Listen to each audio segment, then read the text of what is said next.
Remember that recent headline about the struggling airline? Yeah. Turns out situations like that are exactly why understanding corporate insolvency in India is so important, Right. especially with these fresh changes to the corporate insolvency resolution process, Right. or as we call it, CIRP. CIRP. We're talking about the latest amendments straight from that September 24th notification. Yeah, these amendments are more than just minor tweaks. Right. They represent a significant shift in how India approaches corporate insolvency these days. And, we're all about breaking down complex topics here. So Absolutely. we're going to take a deep dive into these changes, especially what they mean for you as a creditor. That's right. We're going to untangle all that legal jargon Yeah. and make these amendments crystal clear for everybody. Let's start by decoding some of the acronyms you'll encounter in these documents. Oh, CIRP, as we mentioned, stands for Corporate Insolvency Resolution Process, which is basically the roadmap for reviving or restructuring a financially distressed company.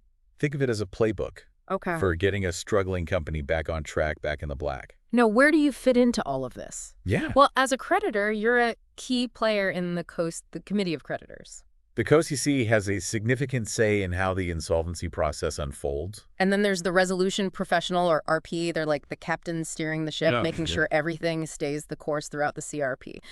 They analyze the company's finances, invite potential investors to submit resolution plans. It's all about finding the best way forward for the company while keeping the creditor's interests in mind. The RP plays a crucial role in ensuring a fair and transparent process. One of the biggest takeaways from these amendments is the focus on speed and transparency. Definitely. These changes aim to streamline the entire process, making it faster and more efficient.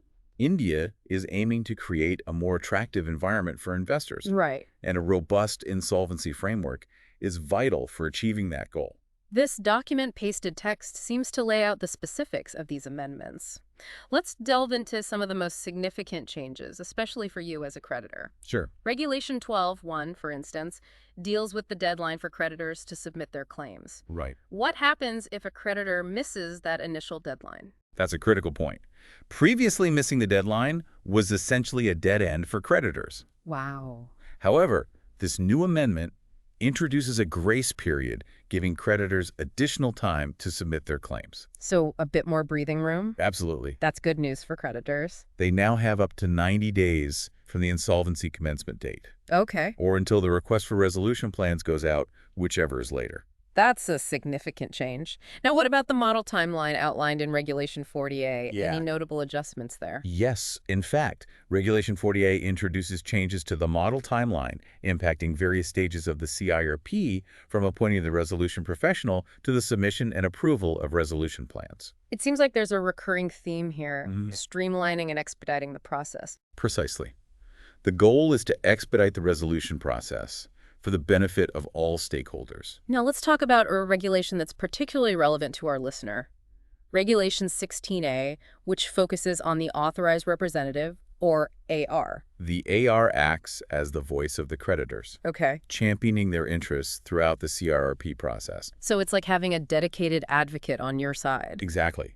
They review documents, attend meetings, Wow. and even have the power to vote on your behalf. That sounds like a lot of responsibility. It is, and these amendments have strengthened the AR's role significantly. This pasted text excerpt seems to indicate that creditors now have a more direct say in selecting their AR. You're absolutely right. Unlike before, where the interim resolution professional chose the AR, Okay. creditors now have the power to select their own representative. That's a major step towards transparency and accountability, giving creditors more control over the process. And it ensures that the AR is truly representing the creditor's interests, as they are the ones who chose them. From what I'm seeing here, the AR's responsibilities have expanded as well. Yes, they now play a more active role in assisting creditors, Okay. helping them navigate complex information, Right. and even suggesting modifications to resolution plans. So it's not just about representation, it's about actively shaping the outcome. Precisely. The AR is becoming more than just a representative. They are now a crucial strategic advisor for creditors during the insolvency resolution process. It sounds like finding a skilled and experienced insolvency professional to act as the AR is more critical than ever. It sounds like having a sharp and experienced insolvency professional as your AR is more crucial now than ever before. But even with these positive changes, are there any potential downsides to these amendments that creditors should watch out for? That's a great question. One thing that immediately comes to mind is the importance of timing. Okay. Even though there's now a grace period for submitting claims under Regulation 12.1, Right. missing that extended deadline could still seriously harm a creditor's position. So even with a bit more leeway, creditors can't afford to delay. Exactly. Every day counts. Right. Another crucial aspect to be mindful of is voting rights. Okay. The amendments really emphasize how important it is for creditors to participate in the decision-making process. Yeah. Knowing when and how to exercise those voting rights is absolutely essential. It's a classic case of if you don't vote, you can't complain. Except here, not voting could mean missing out on recovering your investments. That's right. And while we're talking about potentially unintended consequences, Right, guy? we need to consider how these amendments might impact struggling businesses themselves. Right. A faster resolution process is generally seen as a good thing, Right.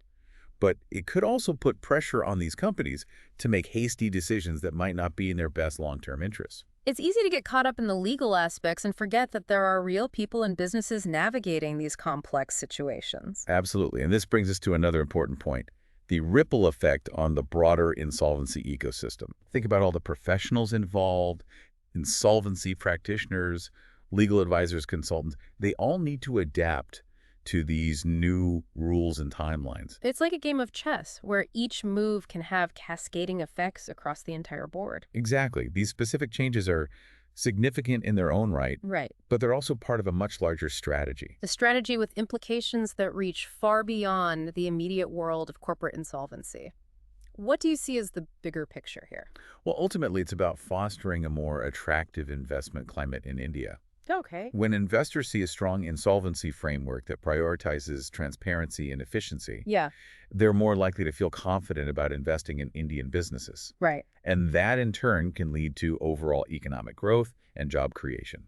It's about creating a more resilient and dynamic economy. Exactly.